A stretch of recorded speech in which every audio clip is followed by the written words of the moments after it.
toto je naša škola. Bežný študent tu strávi viac než 30 hodín týždenne. Ako tento čas využívame? Rozvíjame sociálny život medzi žiakmi. Podporujeme mladých vedcov. Navyšujeme akademické výsledky súčasných i budúcich žiakov. A v neposlednom rade športujeme. Hovorí sa predsa, že v zdravom tele je zdravý duch. Športov je mnoho. U nás to na svetovú úroveň dotiahli naši robotici. Sme toho názoru, že robotika je šport. Venujeme sa jej už od najmladších ročníkov. Zatiaľ čo druhostupniari vyhrávajú v súťaži First Lego League.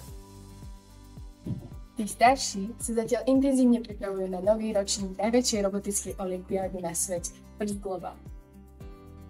For Inspiration and Recognition of Science and Technology je americká organizácia, ktorá podporuje mladé a nadané talenty. Geniálni stredoškoláci spolu vďaka tejto súťaži riešia globálne problémy.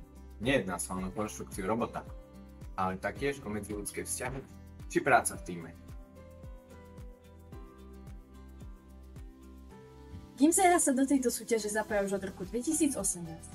Mexiko, Dubaj, Ženeva, Singapur a Atény.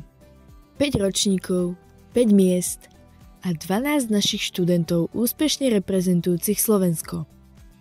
Minulý rok žiarski gymnazisti obsadili až 4 miesta v oficiálnom traveling tíme.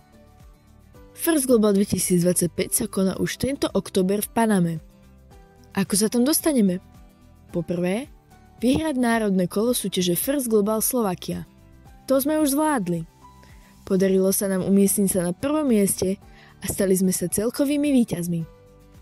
Po druhé, získať dostatočné množstvo financií na to, aby vybraní členovia nášho tímu mohli cestovať ako oficiálna reprezentácia. Na zodpovednej reprezentácii Slovenska v zahraničí nám záleží. Chceme dosiahnuť ešte lepšie výsledky ako doteraz. Nestačí len naše úsilie, potrebujeme aj vašu pomoc.